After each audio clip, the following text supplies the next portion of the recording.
Hello, everyone. Good evening. Welcome back to a new Startup Grind Montenegro event. Today, as part of the celebrations of Women's Month in Startup Grind, we will be hosting Jasna from Flourish. Flourish is an affordable tool for increasing emotional intelligence as an alternative to existing complex, expensive, and time-consuming solutions. Then we will have Nataša, founder of Flash, Flash, a fintech startup that provides new cardless payment options to banks, merchants, and individuals. That's a quite interesting thing, as well as Flourish. And last but not least, we will receive to Nevena, CEO and founder of Buttmade, which is an innovative model for solving the problem of tobacco waste in a creative way. The tobacco butts are collected in special ashtrays so that the user votes for one of the two offered options of the ashtrays. Those options are to be recycled chemically or converted into filters for 3D printers. Three projects, very different, with a lot of potential to improve the quality of life of Montenegrin people, and as well for those in the international market when those projects reach that stage. So before welcoming all of them, let me share a short introduction video for today's event.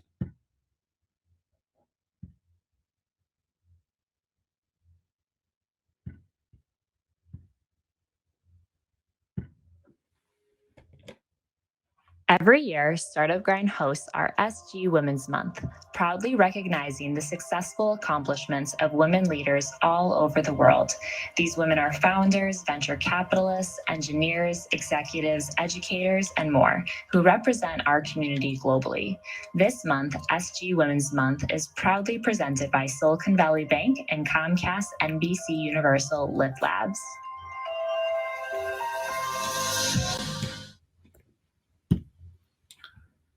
So to continue, also I would like to thank our partners, Digital Den Hub and the digital agency Digital Nomads.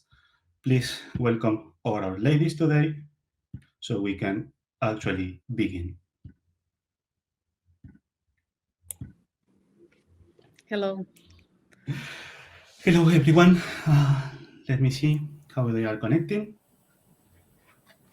Hello. Hello, welcome back. Now I see you all. So we are ready to start this amazing event. I'm pretty sure you have very interesting things to tell all about your projects.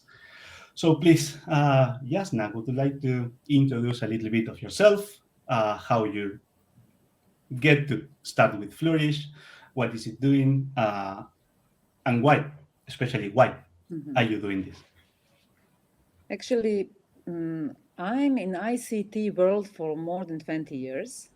And I've been in leadership roles, mostly within IT. Like, for example, I was leading IT department in Crnogorski Telekom, which was part of Deutsche Telekom Group. So I led a lot of international digital transformation projects. And at one moment in 2017, I switched to some different roles. I took role of sales and marketing director in one international insurance company. And then 2019, I decided to start my own business. And at that time, I had idea actually to create a unique training for children where children will learn not only to program, they will not learn only programming language, but they will develop emotional intelligence, creativity, and critical thinking. So it was like top 3 competencies, group of competencies for success in digital age. So that was the idea, but there was a problem. And the problem was that actually I was certified to do trainings for programming and trainings for creativity and logical development, but actually I didn't have any certificate or diploma that I can teach children emotional intelligence. And at that moment, I was looking for a training in order to become like certified trainer for development of emotional intelligence. I found such training. And the great thing happened is that my best friend, she as well accepted to attend this training together with me. And then we were there, two mathematicians with IT background, among psychologists, and we were learning to become, and we became actually, certified coaches or certified trainers for development of emotional intelligence. And during this training, I realized that digital coach for emotional intelligence can be developed. And it was really interesting because when I said to the organizers of this training that this can be done, they said, no way. And they were psychologists. So that's the reason why I'm always saying that all kids or all people should understand programming. And even though they do not become programmers, but if they know how this works and what can be programmed, they can make innovations. So at that moment during this training as well, what we learn is that emotional intelligence is so important. It's among top 3 critical skills in digital age. It's marked by World Economic Forum, it's marked by UNICEF as a top critical skill, but the current ways for its development are not effective and are pretty expensive. However, this idea was parked for, let's say, 1 year, and then in March 2020, we actually started developing Flourish. My colleague Valentina Radulović, she's as well. She attended this training together with me, so she joined me, and we started working on Flourish together. So it started somewhere officially like 2 years ago, actually. And in December of 2021, we had first commercial version ready. So it took like 1 year and a half to have first commercial version ready. So basically, that's it. So we wanted to create something that will actually help people to be more successful, because emotional intelligence is connected with employability, with salary rate, with happiness, with satisfaction, and on the other side, it's connected with profitability and success of companies. And Flourish is actually changing world for better, and at the same time, let's say this is a profitable application for us. Well, that's really great, and it's interesting how you landed in Flourish by having to learn new skills, Yes, to fulfill another previous goal. exactly. Well, that's life, right? That's And that's an amazing experience, finding a specific opportunity in a moment where nobody sees, because basically you had that experience from IT, you had also that will to create something, and that's why you started with these coaching sessions and trainings and stuff. And then you said, okay, now I have the IT skills, I have the soft skills with this knowledge, and I can put all together. So congratulations on that.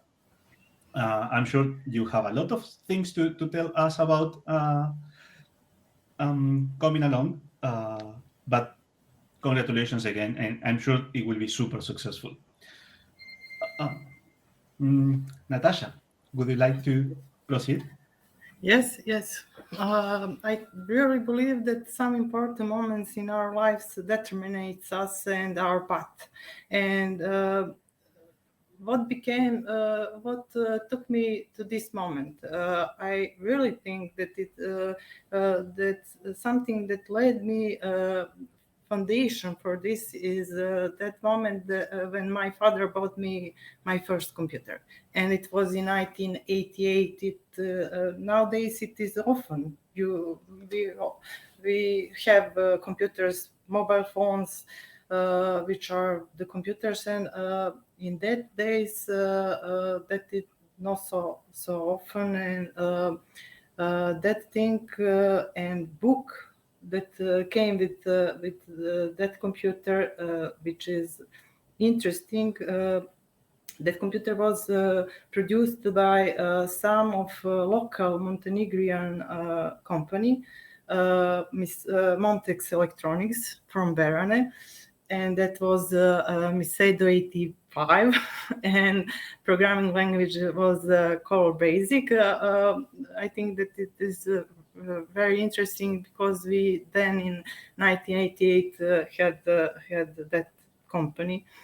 And that was the moment when I figured that I will be that I will learn something about computer science, that I will be in that industry.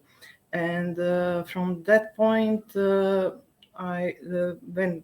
time was come, I decided to go to the Belgrade University and to study on Faculty of Electrical Engineering. That leads me to my previous job. When I finished, I came back to Podgorica and started working one local software company, and that was a great experience. And for 12 years, I worked there, passed all cycles, all development phases, be team leader. And in that moment, I figured out that time was came to move on, and I took a chance in a local bank. And that's all the moments that lead me to this fintech startup. Somehow it became a natural because of my previous experience in IT industry and in banking industry. It became natural to be in a fintech industry right now. That is my journey. And we are, like I said, the fintech startup. What we are trying to do is to make a whole new ecosystem which will connect all participants in a payment system and connect them peer-to-peer, because there is no more excuses for this process to be slow and to be that expensive like it is now. Because also, even the banking industry is the most, or one of the most traditional industries. This situation with COVID shows us that it is necessary to change, and it is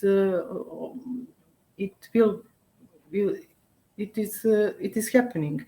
The banking industry is changing right now, and digitalization is here. So we took a chance, and maybe in some point of view we are going to road less traveled, but I think that it is very important to dream a big dreams.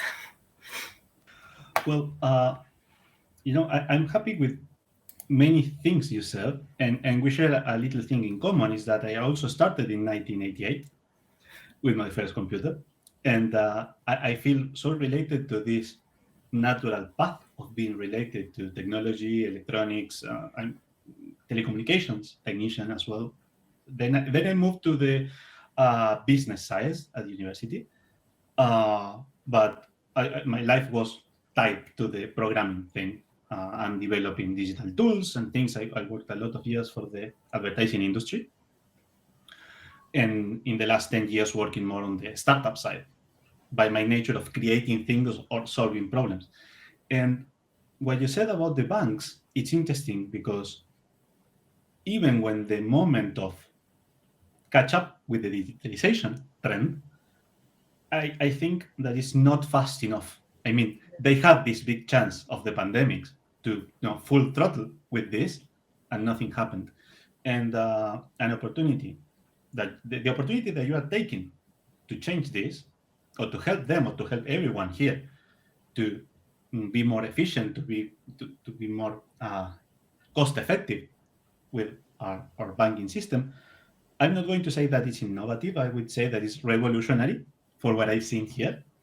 And I'm so appreciated for that. because this is one of the things that the community needs to move forward in this sense. So thank you for that. I wish you the best of luck with your project, and hopefully we will be using it soon, one way or another. So, Nevena, please. Yes. What about you? Tell us more about. I'm from Herceg-Novi. I'm 35 years old, a single mom of a teenage boy, and I just realized, actually, he's a student of Jasna. He used to attend two courses on Digital Academy a few years ago. Victor. So Victor, that's right. That's my boy. Yeah. I'm on my final year of doctoral studies of economy in Croatia, on PhD program. Through the years, I used to work in tourism, hospitality, real estate, and in educational sector as well. But I always felt like an entrepreneur. I was a co-founder of some innovative projects before, in the field of implementation of innovative technologies in tourism, destination management, education. And now I work as a manager and the co-owner of our family company, and as a co-founder of a startup, Buttmade. Buttmade idea started from the competition, actually, Climaton 2020. And with our second award, we started to develop our project. So three of us, we combined our different knowledge in a team. And both of us are economists, two of us are economists, and one is chemist. And Buttmade is the result of our different skills. In one sentence, Buttmade is a project of collecting and recycling cigarette butts. In the first phase, collecting, we are producing and selling ballot ashtrays. The ashtray is divided into two parts, and the user inserts a cigarette butt in the part where it's written what he likes best, type of pizza or type of coffee, or I don't know, some actor or sport or product, whatever. The collected cigarettes are chemically processed and turned into a filament for 3D printers, as you said. But actually, from the beginning, it was something we cannot call a startup at the beginning, because it was more like an idea and a project, but with a great potential to become a serious business idea and a startup. And when you're at the beginning, at the very beginning, you believe the biggest problem is finances. But in fact, in addition to finances, what needs to be taken care of is organization, coordination, communication, putting the idea on a stable footing if you want to make it to become a business, So another important issue, as you can see, it's Climaton 2020. And the first association is COVID-19, of course. We had some money. This money we won at the competition, but it was not easy to order chemicals, equipment from abroad and meet somewhere with potential partners. So, however, through those challenges, we found our motivation in this idea. That's why I insist on the term idea, not just startup or project. In its creativity, so not only the part of higher goal or social responsibility, ecology, but also in the fact that we strongly do believe that the idea could be successful. And I believe that, in fact, it's this passion, actually, for the project itself that is the motivation when things do not go according to the plan. So now we are trying to develop it even more, and we are doing our best to create our business idea to a successful business and startup. Okay, so, sounds really great. And I have a few questions to go more in detail about the project and how you make this idea to come true, because I don't know, as well as myself, I'm pretty sure that many people in the audience will never thought about recycling this and converting these cigarette butts into something useful, like you just said. So, so how you got to that moment? Yes. It's something that I would like you to explain in detail. And Yeah. having this passion that you mentioned that help us to move on or to hold on in the moments of struggle, which are pretty much every day at some point. That's right. That passion is the only thing that prevents you to quit, right? That's And right. you either have it or not. There are no school for entrepreneurs. There That's are right. courses to learning to improve the things you already have. Because if not, it's quite difficult, or it's very easy to quit something that you started for some interest that is not related to the purpose itself that you are pursuing. If you don't feel related to the project you are working on, it's more like a job. Okay, I get some payment for the time that I dedicate to this, but at the moment that this is not going the way I like, I can just change and go somewhere else. But I'm pretty sure you all know that how many hours we spend every day working on the office, working online, working offline, planning, thinking, making Excel files or prototypes or designs or questionnaires or polls, speaking with potential clients or investors or partners or developers or our own teams, our families, to pull this off at some point, and believing that it's happening or that it has possibilities. It's also what drives you to move forward, right? And to find ways. When a door closes, trying to knock another 3 doors to see which one opens. So I'm pretty sure that all of you also share with Nevena her vision on how to be an entrepreneur at some point. And I would like to continue knowing a little bit more in detail, how is it to be an entrepreneur in Montenegro? What it takes beyond the passion. Is for all uh, all the people in the audience who have this idea and still are hesitant, to start, because maybe they think like Nevena said about, oh, I don't have money, I can't start. No, you can start. You can do many things before the money. Actually, I'm pretty sure that we all did with our own projects. So how do you start with this idea before you get the real funds to move from the MVP to the final product? Tell all about the journey of getting into the entrepreneur journey itself. Yeah, first of all, if we are talking about Buttmade, it all began just because we had enough time. It was a competition, and we decided to participate just because we just wanted to do something creative, and we had enough time to think about it. And firstly, it was an idea of my brother Dusan, who said, okay, we have to do something ecological. It has to be a green idea. And let's do something even more creative than green, because green, it can be useful, but not always so creative and interesting. And to be honest, the procedure of recycling cigarette butts to plastic, it already exists. It's not something we just dreamed about and let's try it. So we knew at the moment it exists. But what we wanted to do is to implement it in Montenegro, to develop it more than it is.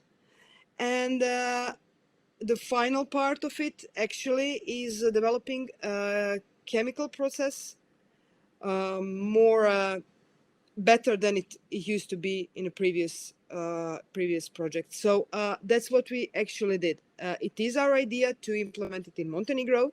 It is our idea to make it from cigarette butt to filler of 3D printer, and to try to make even a circle, you know, because from this plastic we can produce our ballot ashtrays. And it is our idea to use our social positions in Montenegro, you know, to use state of mind of Montenegrin people, to motivate them to throw these butts in right way, but through the gamification, through this cigarette, these ashtrays, where you actually vote for something you prefer. So that's a journey, and everything else is through the competition. And then from this competition we developed connections, and after that we developed connections through next competition.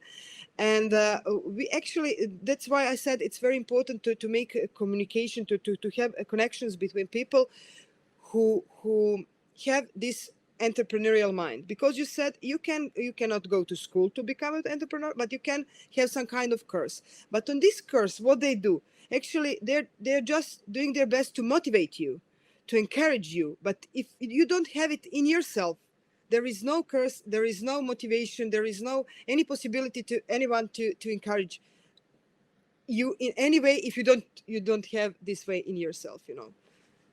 So that's the point. Yes, there are some curses, but it's not about how to be. It is, yes, you can be if you already have it in yourself.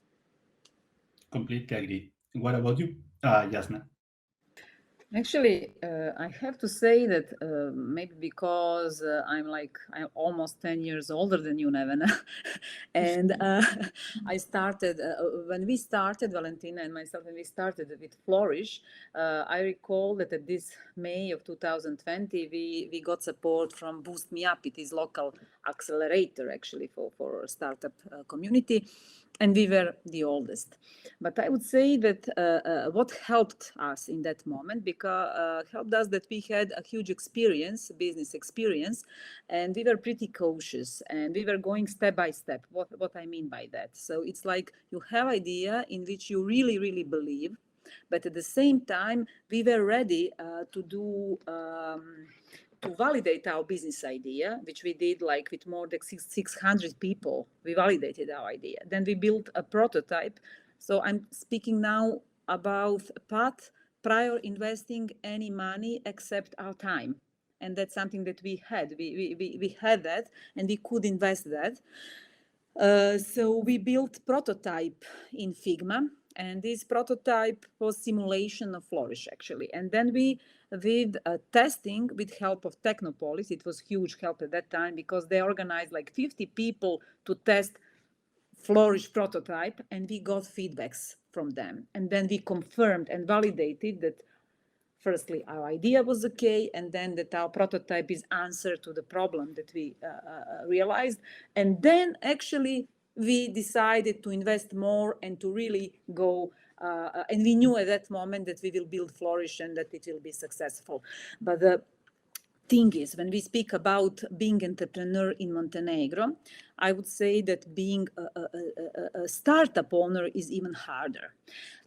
Recently, with help of Digital Den, because we are like part of Digital Den as well, we have partnership with them. So we visited United States, and there during this visit, it was like 14 days long visit, I could clearly see that students at university in the United States, they have support to become entrepreneurs, to start their own startups. They are encouraged to start, to fail, to start again, you know, and they can learn a lot, and whole society is somehow supportive. Then on the other side, we in Montenegro, but not only in Montenegro, I would say that this is as well applicable to our whole region, maybe even for whole Europe. We have this mindset that if you fail in your business, that you are not successful, and somehow, you know, it's not supporting environment for being entrepreneur and maybe fail in something. I can tell you that I have many ideas, I didn't even know how much ideas I have until I started my own business. And I can tell you as well that a lot of these ideas failed. But, you have to try. You have to be, I would say, without, you need ego, but on the other side, you need to put it aside and to give your beautiful idea to lions. And then they say like, nobody wants that. And then to return to yourself and to continue. So you somehow need to learn to do this, because this is part full of failures and successes. And I could tell you as well that for me, a really big motivation is coming from small country as Montenegro is, with so much obstacles coming from the past. So I didn't want to prevent myself, and I didn't want, and both Valentina and myself didn't want to prevent ourselves from thinking that we can become world success. So we always had this mindset, why not? Why not idea from Montenegro to become like unicorn or something like this. So we are not still there, but at this moment, we have like two big accelerators. One was EU for Tech, one is Europe, is UNDP boost. So it was support for United Nations program for Europe and Central Asia.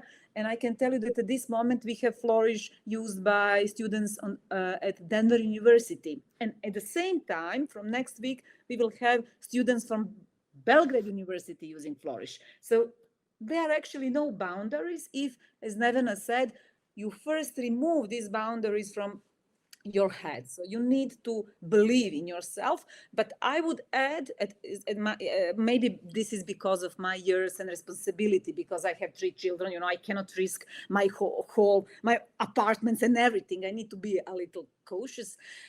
So I was taking a calculated risk, especially at beginning. So let's try, let's test, but I would not invest each euro prior. I really validate that this beautiful idea is something that can work, and helps from accelerators or pre-accelerators really can be this change, because you can get mentors who will help you to fasten some things, who will ask you some questions and make you to rethink and maybe redesign your idea if needed, and continue. So I put a lot of things inside, but Nataša will continue. Thank you so much, because you said many interesting things. I mean, everything was super interesting. And at some point, it seems that you follow a manual, okay? The ABC of entrepreneur 101, because of your circumstances. You just said it super clear. I have a family, I have some things that I can't put at risk. And even when I believe that this idea can be extremely successful, maybe it also needs time to be validated. And when you are innovative enough, you need to be super cautious with the timing you go to market, because sometimes the market is not ready for your idea. And then you fail. You move on. And then a few years later, someone else come back with your previous idea and they succeed in big. This path you took seems super reasonable, and I think it's a complete valid way. And I want just to add one thing, is that there is no age to become an entrepreneur, because sometimes we all, as you said, you had a lot of ideas. Sometimes you could execute it even if they fail or not. Sometimes you just postpone it because you were doing something else, or you had some other priorities to take it off. But when we find that time of ourselves, in your case, the experience working in IT sector, plus this training that opened you a new doors to realize that Flourish could be developed, it's something that can happen at any time. The conception in Europe of, if you are not an entrepreneur in your 20s, you have lower chances of succeed. I really believe that is not true.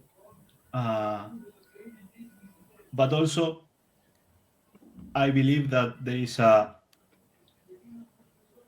low tolerance to failure, especially in Europe, which is probably the big difference with the US market. I have a lot of experience in Europe, and what I see is that investing in projects takes a lot of considerations, and all the money comes, in drops, just in case you are not going to lose it, and that prevents you to taking risk. Because just you spend all your time giving explanations about what are you spending the money, what the results are, what the numbers for the next 3 months or the next quarter will be, and that's make the experience more harder, because you as a CEO or as a founder should be trying to make the business to grow somehow, not thinking what are you going to say in the next board meeting. I hope with education of the next generations and kids taking lessons from these mentors, or just starting early, will help the whole community itself to develop a new mindset that accepts failure as a part of the journey of becoming an entrepreneur. Because it's not that I need to forcefully be successful in my first attempt, because it can happen, but it's close to impossible for many, many reasons. So we will see. I hope that all your experience, all your projects, the little things that we can bring as a value from Startup Grind in Montenegro help us along the way to develop a better ecosystem, more prepared to accept failure community of young entrepreneurs, and they embrace it as a way of growing, as a way of learning, as a way of improving ourselves, and also to understand, as you said, the ego, it hurts. Yes, you put a lot of effort, you put a lot of love, a lot of high expectations, because we fall in love at some point with our idea, and sometimes it fails, and it fails like drastically for many things we didn't consider, for some specific reasons or not. And then sometimes it's hard to say, okay, fine again, that burn, that flame that takes you to a new adventure on that. But once you embrace that, okay, I did my best, it failed. Okay, I try to figure it out why it failed, learn from that, and take care of or at least to be aware of what happened for the next round. And Natasha, I'm really eager to know from your super technical point of view, because I know that you, with your background in engineering, can be pretty much similar to mine. So please let us know what do you think about all this. Yeah, we started in some coffee break. We just talked about PSD2 directive in European Union and opening banking and what we could do with that and so on. And like you said, that was from the technical point of view. We didn't know anything about business. But we are super lucky to be a part in a couple of pre-accelerators programs in Montenegro. One was the Spark, and the other was the Boost Me Up. Working with the mentors really help us to figure out where to go. What we need to build our business, and we realized then that technical thing is not important so much like we think that it is, because we must learn business development, financial marketing, marketing researches, etc., etc. And that journey is very hard.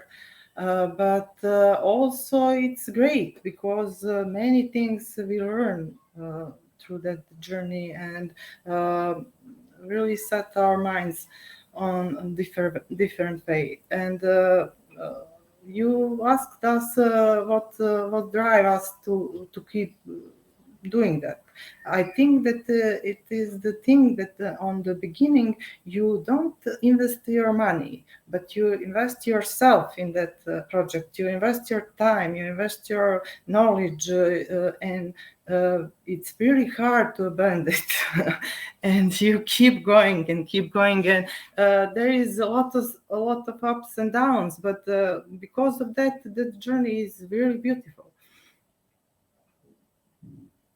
Absolutely. Hard and beautiful are things that in this case are completely compatible, because we're still here, we're still doing it every day. And one day is today's Flourish or Flash or Buttmade, and tomorrow will be another else, so in parallel, we will see. So I'm really happy to know this pattern of all the women that I was able to interview this month for Andorra as well. And no matter where you are, the path of being an entrepreneur as a female founder, I think it has a common ground between all of us, but gender-wise speaking, it takes something special. Nevena has family, Jasna has 3 kids, so you need to be absolutely compatible with enjoying the life or the quality time that your kids require. So, and I'm not speaking, and I will never speak, about house chores or being a housewife. No. A woman that is independent enough to become an entrepreneur has the whole right to live completely independent from the traditional conception of woman in house. But your kids, especially when they are younger, they need their mother, and your business need the founder as well. So how do you make it compatible? How many hours you don't sleep from the 8 they should? Can I? I recall mother. So it was like it's my oldest son, Alex. He was born in 2008. So he's now 14 years old. 2000. Oh my God. Yeah, 8 actually.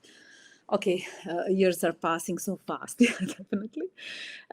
So I recall I was not so well organized when I'm speaking time-wise. So I always had plenty time. So I was working a lot of time at my work. I was working as a programmer, then project manager, and later on manager.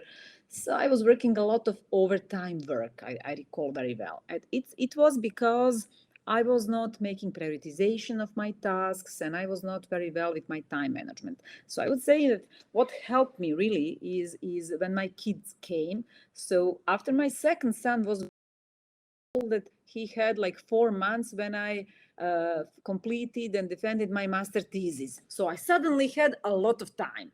And, actually, it's not logical.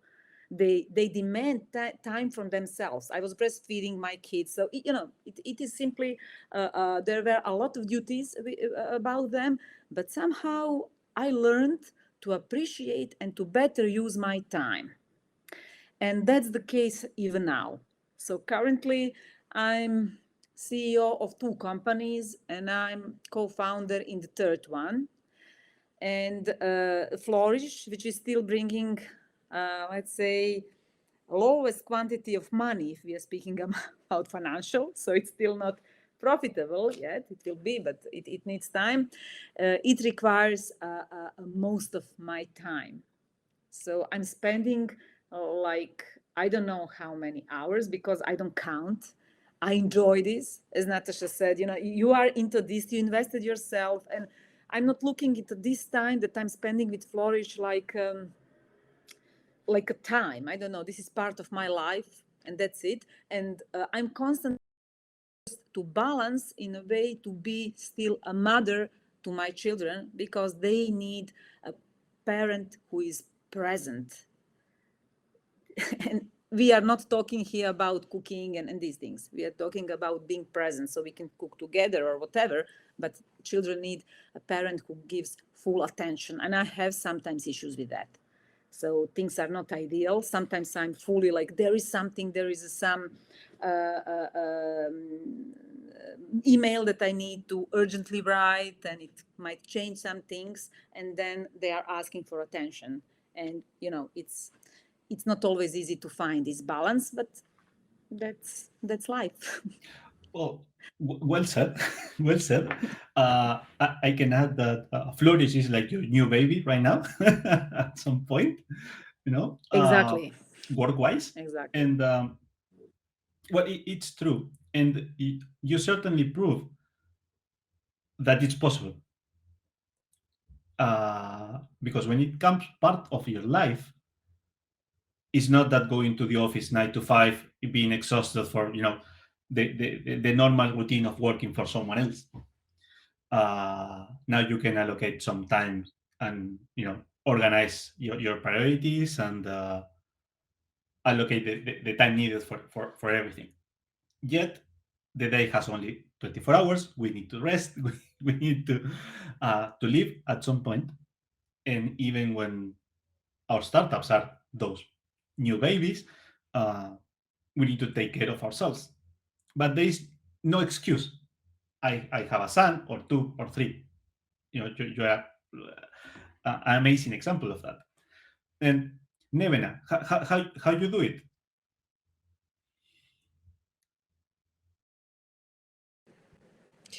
Just unmute. We can say it's harder to be a woman entrepreneur than to be a man entrepreneur in Montenegro.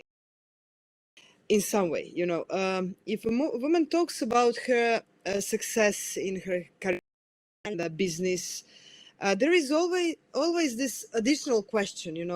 What about her private life? Does she have children? Is she a good housewife? There is still a kind of pressure, in our society, that the measure of a woman's value is in that private family part. And it is sometimes difficult to break through from that position. Actually, I don't feel like I'm in a worse position than my male colleagues. I'm not. But my son is 14. I am single mom, but we can handle it. He's 14. He's teenager. And what we do actually need in this period when children are not in teenage, they're babies, we need some kind of moral support, of course, from our family and our surrounding, but we also need a state support, formal support, healthcare, child care, improving of the educational system. That would strengthen the position of women, and that would support her in developing her own business, and that would be support for girls to become entrepreneur in the future. I think we can handle it. It's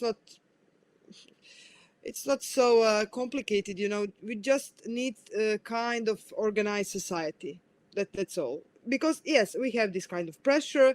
We always have a question. You're working, oh, you're investing in ecology or something, but what about your son? Is he so lonely without his mom? I'm of course, I'm not a good example because my son is almost grown up, so he can be a part of my project. I can talk about my projects with him. We are talking about those women who are trying to be a mom of a baby and also to be a good entrepreneur in some sort of business. I understand. So basically, we have an issue with very traditional mentality, let's say, of cultural things in Montenegro, which at some point I think it should evolve, but not because it's a bad thing, but because I truly believe that women at some points are better entrepreneurs than men. It's true that the volume or the global volume of entrepreneurs it's more masculine than feminine, but also I believe at some point there is something special about women in the way you take care of things. Sometimes with details, sometimes in the operational side of things, sometimes with an amazing strategy or vision of the project of how things should be done. That sometimes men we don't have or we don't execute that well. So you just gave examples of how women can become entrepreneur and successful businesswoman with family, with kids, taking care of them, and still, succeed. So this is not a real limitation. So I in that way, any woman can feel inspired about you and say, okay, I'm a mom or I'm a single mom, and I still can start a project. I still can become entrepreneur or move forward with an idea that I have in my mind. I'm not sure about you, Natasha, if you have family or are planning to have family. Yes, And, I have a boy 5 years old, and I like to think about myself first like a mother. I'm my first role in my life is being a mother, and I don't want to pass any second of his life. And I think that it's very important. But this startup, this business idea is somehow my passion, and because I decided to do that, I don't really think that it's so hard to manage that. And I am also very lucky to have a husband which is very supportive, and like now he's out with our son, and that really meant to me a lot, and with that I can manage all things. well, I really appreciate the vision you put on this, because this is something interesting. Uh, Having a family, a supportive family, even if it is your husband or your kid, in your case, Nevena, it's a good thing. It's something that you can rely. It's something that you can always hold on those moments of uncertainty, on those moments of we don't know what's going on, and also if that allows you to pursue your passion, to move on your project, and to invest a little bit more time of what you usually could be investing, it's a really great thing. So I would like to move now a little bit about the details of each project. What do they actually do? If you have some short-term goals that you would like to announce, that what are the news? What's the spice of each one of your projects? Jasna. Okay. So, as I said, in December, we had first version of Flourish ready. So, Flourish is developing emotional intelligence in effective and affordable way. So, actually, it requires like less than 10 minutes of your investment of time per day, and you can gradually, via gamification, build up your EQ, or emotional intelligence coefficient. So on 1st of December, we had ready B2B version, and we name it like Smart Employee Growth Assistant. And at that moment, we validated it till end of February with 6 international companies, among which was UNDP. So their office in Turkey was validating and using Flourish for some period of time and gave us feedback, and that happened with some other companies. So from 1st of March, when we returned from United States, we already had validated product, and then we started gradually with promotions and with sales activities. So let's say that we are currently focused on sales.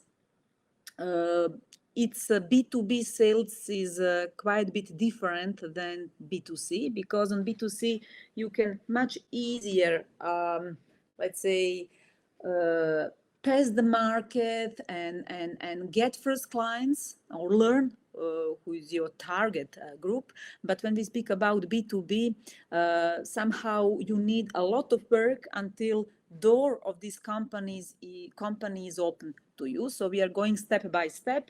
So what we are currently doing and what we are planning to do, we have one distributor contract that we made for a territory for Serbia. We are currently in finalization of distributor contract for Colorado in United States. And we are building brand. Like, for example, last week, our first customer from Montenegro, it's Erste Bank, actually. So they were competing and they won first place with their HR story. Actually, that was their experience with Flourish. So with that moment, like it was just like last week, so many doors in Serbia, in Serbian companies, big Serbian companies has opened to us. And now I have like full calendar of scheduled meetings, because they want to know more about Flourish. They want to see how they can as well. I'm speaking now about HR directors, the HR managers, first of all, because our first target groups are HR. So what we are planning to do, what is our plan or what are our targets? We plan to have, like, for example, we want to have more distributor contracts. We want to have more enrolled companies. When I say more, it's like 100 companies till the end of this year. So that's one goal. And we want to ensure funding for development and rolling out. We need a lot of marketing. We need to invest a lot into marketing for B2C version. So that's our path, actually. So B2B and then B2C.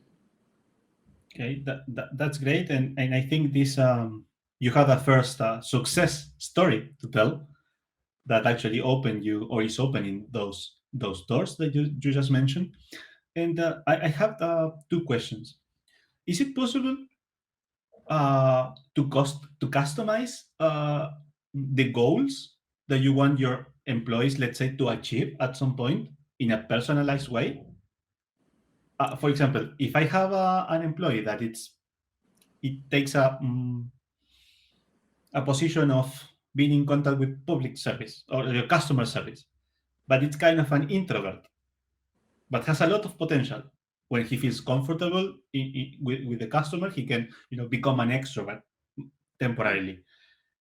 But I would like to help him or her to improve that, to be more spontaneous. Maybe is your app does Flourish allowed me to tell you, look, the goals we want to set for those employees are these, or is more like a general thing or a super personal things based on the user preferences?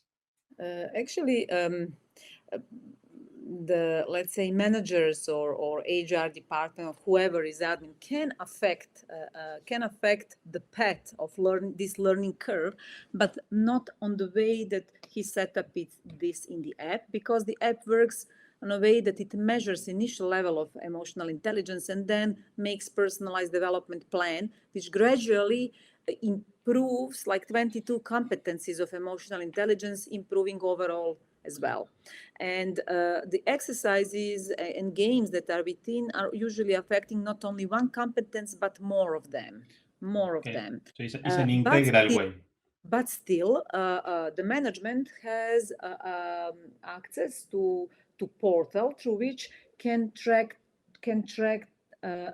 progress of an employee. And for example, I will just give you one example. One of our customers decided that they will like give tasks to employees and say like, in this month, please put attention to these games and these exercises or this group of competencies. So play them. And that's similar to what you said. So basically, you can interfere, but it's not in a way that you can do it via app, like saying, let's now play these 5 games. It's not going so deep into this micromanagement, but still you can do it if you want.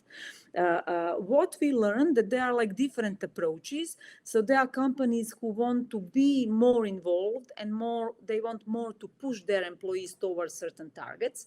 And there are companies that want to give this tool, or organizations that want to give this tool to the users or employees. Like, for example, that happened in Erste Bank. It was like voluntary use and nobody pushed them. So it was like, these are benefits for you if you improve emotional intelligence, but nobody will push you. And still they had really great response rate and usage rate from employees, or that same happened at Denver University. So students were using the app, although they were not pushed by somebody like, did you use it like 10 minutes each day? So nobody was tracking that, but still they were into the app. On the other side, there are some managers or HR who are thinking like, this is my investment. So instead of sending these people to some trainings, now we are having this personalized coach, pocket coach. And I want to see, and I want to gain maximum from this, meaning that I will, on weekly level or monthly level, track the progress and then push those employees that are not using the app enough because they are wasting companies' money. Okay. So there are different approaches, basically. Yeah. No, well, make complete sense. And one thing that I can understand from this is from those companies that just offer the chance of using the app, and they had this big response that I'm pretty sure was more than expected, but because usually when you give something as an optional to an employee, it's more like, oh, more burden to take care of, so I have no time for this. It speaks very well of probably the user experience and how they perceive themselves using the app. So congratulations on that. I'm very happy to know that, because this is a big risk for HR to take this decision, especially when you need to prove to management that you just are spending money is something that will be used. Exactly. Sometimes it's not the target itself, but the statistics, what matters, at the higher levels. So yes, big congratulations on that. I see that Nevena got disconnected, probably with some connection issues. I hope she can come back. And Nataša, tell us more about your project. Okay. What is happening? What's your stage? What are your needs as well? Yeah. Right now we finished our MVP and we are in now UX and UI testing, and we are planning to have a full functional product by the end of this year, and to land with the timing on penetration testing as well, and also by certifications. And our plans are to launch our product on the market in first quarter of next year. For that, we do need investments. We do need the investments for the next year, and to accomplish that plans of us, and we are hoping that we will get some investments, maybe even in Montenegro. Okay, well, sounds great, and I'm pretty sure that there are some main actors that could be really interested in a project like this, especially because you already moved forward a lot from the traditional way of doing things in Montenegro. To both of you, I would like to know how is the pricing? I don't need numbers, But how is your pricing model? I can even say the numbers because it's not it's our official pricing. So basically, there is a license cost per user per year at this moment. So now when you're speaking about companies, if company buy a license for one employee, it's like 99 euros per user. But in case that they are for full year usage, and through that they are as well getting access to all updates and additional content, because we are constantly adding content into the app. As well, companies are getting this web portal through which they can actually check progress of their employees, and at the same time they cannot see they cannot see results of the test itself. So it's somehow really a private thing. But what they can see activities, and then can see a progress. And that's it. In case, of course, that there are more than 50 requests for more than 50 licenses, then we are giving additional discounts. So on the other side, when for individual version that will be, I hope, as well available at the end of this year for this B2C version, it will be like similar model, except if somebody want to try the app, she will be able to do it, but after a few days, if not, if you do not pay for a subscription, then you will have like limited access. So basically, anybody will be able to perform testing of their emotional intelligence. We want to allow this to everybody, and we will as well allow some part of application to be free, because we really believe that let's say all societies, all people should learn more about emotional intelligence and increase it.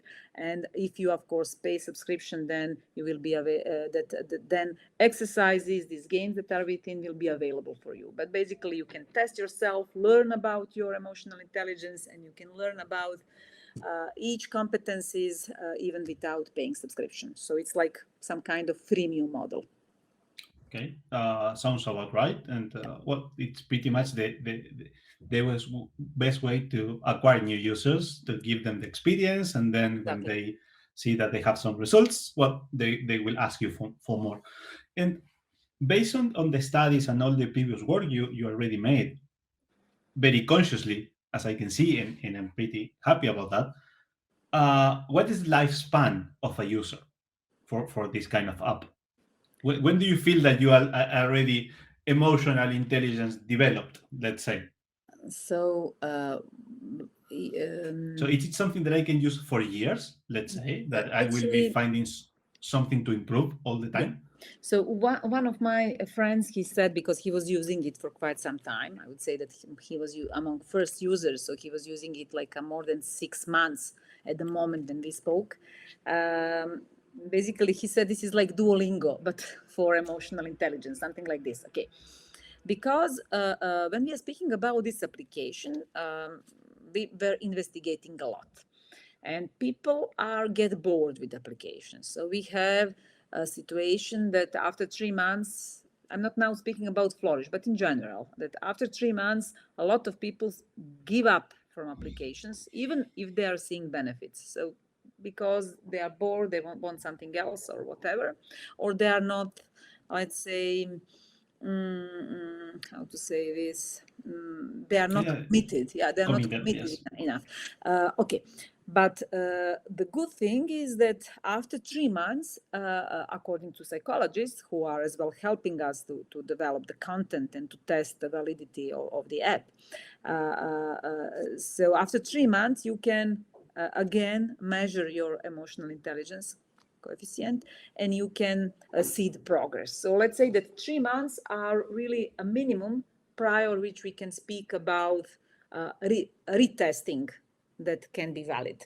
So of course that you can see benefits earlier, because, for example, the Flourish is teaching you how to become more assertive, or how to deal with the stress. And these are exercises that you can practice each day, and you will immediately feel benefits from that. But if we are speaking about measurement, then there is like a 3-month span, which is minimum. Prior, we can speak about measurable progress.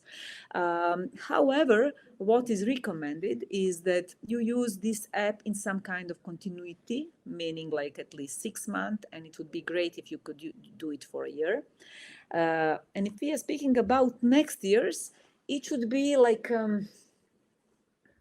it should be like a assistant coach which is near you, and you can, if you forget how to be assertive or which conflict style you should use, you can always return to Flourish and just recall. But at this moment, we simply do not know, because it's too early to speak about this, how many subscribers will stay with us after 1 year. So it's hard to tell. Sure it is. Yeah. Sure it is, but it helps me to understand from your vision that you said, okay, 3 months is the first step to understand if the use of this app is actually doing something on you. If you're getting improved on those things that you see or believe that you could improve in that emotional level. And probably for companies also, a year is a time span enough, to prove results, to say, okay, we invested in this project for this year and it succeeded, and we can apply next year for a bigger group of users. Yeah. Based on the success of this trial period, I would say. So great. I'm happy that you have pretty much all figured it out. And eventually, the feedback from users and the companies itself that work with you will lead you to new path for these apps or new complementary tools to enrich the experience. So I'm hoping to see more of this, the evolution of Flourish in the future. And for all of you, I would really love to eventually along the year have a specific session. We can make a demo day or showing in depth the whole projects for everyone to understand even better about this. And Nataša, how is your model? How do developers will benefit from this? Yeah, because we have 3 kind of users. We have a model that we could call B2C to B, because one of our users are banks, and then there is private individuals and also merchants.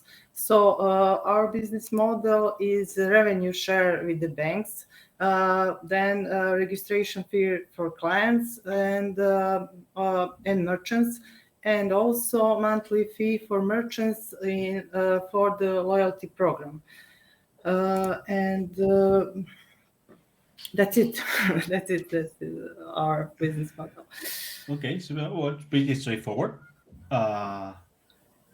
It's something that I'm pretty sure will be very welcome. And it will lead to a new set of digital tools that will improve the online experience and the payment experience in general.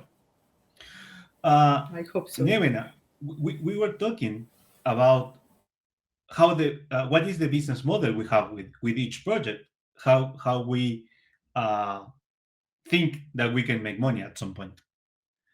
So how does Buttmade work in that sense? Yes. I have some issues, and I'm trying to solve it. So that's Sure, why I. Of course. Well, first of all, in the first part of the project, we are selling our ballot ashtrays. Our market B2B and also B2C. Firstly, we'll try to cooperate with the municipalities, with the ministries, with the state, state companies, and in the next level we will cooperate with the companies who would probably like to cooperate with us through the HR. You know, we already have a client who ordered a Belatesh tray for their HR system, so their employees can vote. Thing important for them. Other sort of hospitality with the restaurants, hotels, and next level, which we are trying to start from this summer, is cooperation with events. And the first one would be a music festival here in Herceg-Novi, and we are trying to improve our product and to make it useful to any kind of those cooperators in future. And of course, our market wide work in Serbia, Croatia, Bosnia, and other countries in surrounding, and also in next level of the project, after we are done with the collecting of cigarette butts, after the chemical treatment, and after the producing of filament for a 3D printer, try to market of fillers of printer and to produce some products from plastic. But that's the final part. First one is this one with the selling and maintenance of our Belatesh trays. Okay, so, sounds really great, and you have pretty much the full circle of it. So that's great. And I have a question from. I'm not a smoker myself, but from the user point of view, and is Nor am I. is Nor am I. the smoker person conscious enough or well educated enough to use this system, or to use this over a traditional trash can, or just to pop up the butt on the street? That is a thing that I frequently see. Yes. Not in Montenegro, but I mean in general. Yes, it's So yes, in Montenegro too. Please. Yes, in Montenegro we have about 35% of smokers. 35% of our complete population are smokers.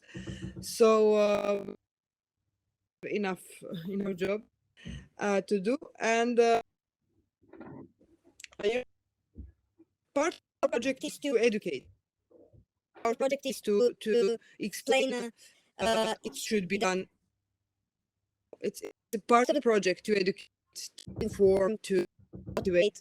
It must be a part of, because other way, Exactly. without a good marketing, it's completely useless. This might be just a empty box forever. So it is a part of the project. Okay, so basically, it's something that will become at some point a kind of a standard. Find your project everywhere will be the default choice. At the moment of discard those parts, and I'm willing to see it happen. I'm hoping to see it in every single block in Montenegro and in other places. So one last thing for the three of you. For those in the audience who wants to get in touch with you, who could be potential investors or partners or clients, how do we find you? Online or website, or please share with all of us how do we connect with you? Nevena, if you want to start, that you are already unmute. Yeah. At this moment, we don't have some kind of landing page or website, but it's something what should be done as possible. We can be contacted through the networks, Facebook and Instagram at this moment, and through the email, and that's of course LinkedIn. And that's what we can offer at this moment. So I hope as soon as possible we're going to be also with some landing page. Okay, that's great. What is your Facebook user or your Instagram user, so everyone can take notes on that? It's Buttmade Montenegro. Perfect. So facebook.com/Buttmade Montenegro, and you can see the profile, learn more about the project, and get in touch with Nevena and the rest of the team. Nataša, how do we connect with you? You can reach through us through our website, payflash.me, and also there on website you can see all LinkedIn profiles or all entrepreneurs. So be free to reach to us. Perfect. Jasna, how do we try? How do we try, Flourish? So until like 20 days ago, anybody could download and try Flourish. But actually, because it was free of charge on App Store and Play Store. However, this is now off, so no, you can't do it. You can't do it yet because we are preparing for commercial B2C version. But however, we had like more than 2,000 downloads in this quite short period from the moment when we announced it. So it was becoming popular. However, we have our landing page. It's called flourishapp.me. So via this page, organizations can apply for a demo and they can try it. Of course, I have my personal profile on LinkedIn, Jasna Pejović. So anybody can find me there, and we can initiate communication. I'm pretty present on LinkedIn and active as well. So let's connect. Once again, I wish you all the very best and the biggest success on your projects on this endeavor as entrepreneurs in these projects and in every project you start in the future. I hope to see you again in a private or individual session, so we can go deeper on each project to see some screenshots or presentations and to learn more. So please have an amazing week ahead. Let's keep grinding, and I hope to see you next time. I want to say special thanks to Digital Den and Digital Nomads for supporting this adventure of Startup Brand Montenegro. That even when we don't have a product, it's also an endeavor, trying to connect all the entrepreneurs to know their stories, their needs. And I consider myself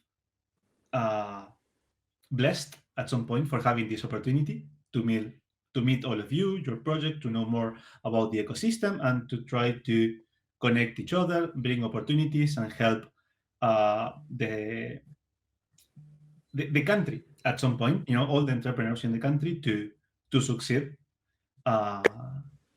exposing them, because sometimes it's what we lack of exposure or opportunities for people to know us. So that's my little, grain of sand to the whole project of to grow the startup ecosystem in Montenegro. Once again, thank you all for coming, for joining me this evening. The very best, and see you next time. Thank you. You and see you. Bye-bye.